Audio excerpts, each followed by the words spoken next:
Hopefully आप सब लोग ठीक होंगे। आज काफ़ी ज़्यादा कॉल्स रिसीव हुई जो 4th ऑफ दिसंबर को आपको पता है इमिग्रेशन से रिलेटेड जितनी भी चेंजेस थी इसके ऊपर लोग काफ़ी परेशान थे। बहुत सारे लोगों को क्लैरिटी नहीं थी कि कौन कौन सी चेंजेस हुई हैं। और सबसे जो मोस्ट इम्पोर्टेंट क्वेश्चन रेज़ किया गया वो ये कि ये कब से ये जो चेंजेस हैं ये अप्लाई हो रही हैं। तो सबसे जो मोस्ट इम्पोर्टेंट चीज़ है वो ये मैं बता दूं कि ये जितनी भी न्यू चेंजेस आई हैं फर्स्ट ऑफ ऑल तो ये स्प्रिंग 2024 से जो है ये अप्लाई हो जाएंगे। स्प्रिंग आपको पता है मार्च के महीने में स्टार्ट होता है, तो ये टेक्निकली मार्च 2024 को ये जितनी भी न्यू चेंजेस हैं ये सारी की सारी अप्लाई हो जाएंगी। क्विकली बात कर लेते हैं कि चेंजेस आई कौन कौन सी हैं। ज़्यादा जो चेंजेस हैं वो स्किल्ड वर्कर रूट से रिलेटेड है। फर्स्ट ऑफ ऑल आपको पता है कि जो इसके लिए मिनिमम फाइनेंशियल जो सैलरी थी जो किसी भी रूट के लिए वो 26,200 पाउंड थी, जो कि अब इन्होंने काफ़ी ज़्यादा इंक्रीज़ करके 38,700 पाउंड कर दी है। यानी आपको जो पॉइंट्स लेने पड़ते थे सैलरी के लिए वो तब मिनिमम जो रिक्वायरमेंट थी वो 26,200 पाउंड थी, अब उसको इंक्रीज करके 38,700 पाउंड कर दिया है। लेकिन इसमें जो है वो हेल्थ एंड केयर सेक्टर जो है वो इसमें एग्जेम्प्ट है। ठीक है। अच्छा, अब दूसरा लेकिन उसके ऊपर आपको पता है कि उसके ऊपर पहले वो 20% की जो थी जितने भी शॉर्टेज ऑक्यूपेशन के ऊपर जो थी वो एक कंसेशन देते थे सैलरी की, वो भी जो है वो होम ऑफिस ख़त्म करने जा रहा है। वो शायद अब 20% की जो कंसेशन है वो अब नहीं रहेगी। दूसरी जो मेन जो प्रॉब्लम शायद लोगों को अभी नहीं पता एट द मोमेंट वो गौर करने वाली है कि पहले आपको पता है कि आप जितने भी केयर होम थे उनसे चाहे वो केयर क्वालिटी कमीशन के साथ रजिस्टर्ड होते थे या नहीं होते थे तब भी वो आपको स्पॉन्सर कर सकते थे। अब अगर आपने कोई भी फ्यूचर में जो अगर आपने कोई लेनी है जो किसी भी किस्म का आपने अगर लेना है जो किसी भी स्पॉन्सर से अगर आपने सर्टिफिकेट ऑफ स्पॉन्सर लेना तो आपने सबसे पहले ये मेक श्योर करना है कि वो जो केयर होम है वो केयर क्वालिटी कमीशन के साथ वो रजिस्टर्ड है या नहीं है। अगर वो केयर क्वालिटी कमीशन के साथ रजिस्टर्ड नहीं है तो आपने वहाँ से स्पॉन्सर कतन नहीं लेना, चूँकि आपका वीज़ा तब भी रिफ्यूज़ हो जाएगा।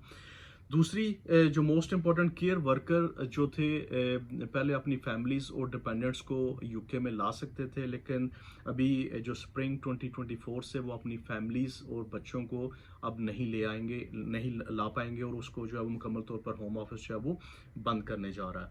और जो सबसे हैरान कुन चेंज है वो ब्रिटिश और सेटल्ड लोगों की फैमिली से रिलेटेड है। अगर आप अपने स्पाउसेस को आउट ऑफ यूके लाना चाहते थे तो यूजली जो उसकी रिक्वायरमेंट होती थी वो 18,000 जो 600 पाउंड होती थी, अब वो 18,600 पाउंड से इंक्रीज करके 38,700 पाउंड कर दिया इन्होंने। यानी ऑलमोस्ट जो फाइनेंशियल थ्रेश होल्ड है वो ऑलमोस्ट डबल कर दिया है।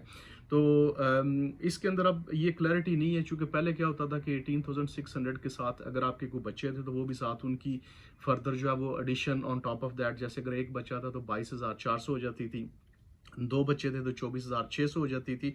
तो मोस्ट प्रोबेबली अभी ये जो 38,700 है इसके साथ स्पाउस का जिक्र हुआ है, लेकिन ये क्लैरिटी नहीं है कि इसके साथ बच्चों के जिस तरीके से पहले जो ऑन टॉप ऑफ दैट वो इंक्रीज होता था फाइनेंशियल थ्रेशोल्ड, ये नहीं होगा। ये अभी इस जो इनकी जो इनिशियल जो इन्होंने अनाउंसमेंट किया उसके अंदर ये चीज़ें क्लियर नहीं है। अच्छा, जो सबसे मोस्ट इम्पॉर्टेंट चीज़ है जो काबिल गौर है वो ये है कि जो होम ऑफिस ने जो माइग्रेशन जो एडवाइजरी है, माइग्रेशन एडवाइजरी कमेटी जो है उसको दो चीज़ों के ऊपर रिव्यू करने के लिए कहा है। एक तो फुल रिव्यू कहा गया कि भाई ग्रेजुएट वीज़ा रूट है इसके ऊपर फुल रिव्यू करें। अब इस रिव्यू के नतीजे में मे बी जो है वो फ्यूचर में कोई इसके ऊपर भी शायद चेंजेस आ सकती हैं। एट द मोमेंट ये जो इनिशियली अभी अनाउंस की गई है इसके अंदर तो कुछ भी ऐसा सच नहीं कहा गया, लेकिन ये ज़रूर साथ कहा गया है कि जो माइग्रेशन की जो कमेटी है, एडवाइजरी कमेटी जो है वो इसके ऊपर हमने उनको कहा है कि भाई फर्दर आप इसको रिव्यू करें, मे बी इसके अंदर भी शायद कुछ चेंजेस आए। स्टूडेंट्स के ऊपर अगर आपको ऑलरेडी पता है कि 1 जनवरी से वो डिपेंडेंट्स नहीं ला सकते, इसके ऊपर भी सुनने में आ रहा है कि फर्दर कोई ना कोई जो है वो शायद जो प्रॉब्लम वो स्ट्रिक्ट चीज़ें करेंगे शायद स्टूडेंट्स को अब फैमिलीज लाते हुए ऑलरेडी, चूँकि वो नहीं कर सकते शायद। आई डोंट नो इसके ऊपर फर्दर वो क्या फ्यूचर में जो है वो कुछ कहने जा रहे हैं या क्या इसके अंदर चेंजेस लाने जा रहे हैं। अब मोस्ट इम्पॉर्टेंट चीज़ ये है कि एट द मोमेंट जिन लोगों के पास ऐसी सिचुएशन में जैसे अगर किसी की 18,600 पाउंड इनकम अभी एट द मोमेंट है, लेकिन उन्होंने अपने स्पाउस के लिए एप्लीकेशन नहीं की थी, तो उनको क्या करना चाहिए? तो मेरी रिकमेंडेशन है ऐसे लोगों को कि अगर आप फाइनेंशियल थ्रेशोल्ड अभी मीट कर रहे हैं, तो without wasting your further time immediately अपने सोलिसिटर से कांटेक्ट करें और अपनी एप्लीकेशंस फाइल करें। उसकी रीज़न ये है कि अगर आपने मार्च तक अपनी एप्लीकेशन फाइल ना की, तो फिर आपको पता है कि जो फाइनेंशियल थ्रेशोल्ड जो इन्होंने जो फिगर दिया है, जो 38,700 पाउंड जो है, ये इतना बड़ा फिगर है कि शायद इसके लिए तो बहुत सारे लोग क्वालिफाई नहीं करेंगे। इनडायरेक्टली लगता है कि जो सिर्फ रिच लोग हैं वही अपने जो स्पाउस और बच्चों को आउट ऑफ कंट्री से जो वो लेके आएंगे, क्योंकि 18,600 पाउंड एक ऐसा फाइनेंशियल थ्रेशोल्ड था जिसको काफ़ी सारे लोग जो थे वो मीट करते थे।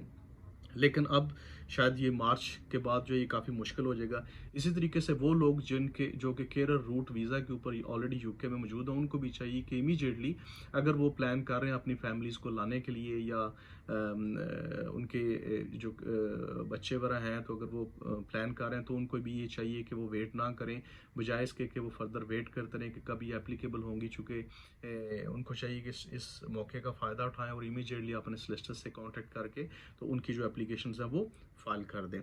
उम्मीद है आज की जो क्विक वीडियो, इसके अंदर आपको काफ़ी सारी जो इन्फॉर्मेशन है, जो न्यू चेंजेस आई हैं 4 दिसंबर से 2023 से, उससे रिलेटेड काफ़ी इन्फॉर्मेशन मिल गई होगी। अगर still if you have any question, मेरा फ़ोन जो है वो इसके ऊपर स्क्रीन के ऊपर आ रहा होगा, तो आप अपॉइंटमेंट बना के फ़ोन करके किसी भी तरीके से या कोई भी मैसेज करके मेरे से फर्दर इन्फॉर्मेशन ले सकते हैं। दुआओं में याद रखिएगा। अल्लाह हाफ़िज़।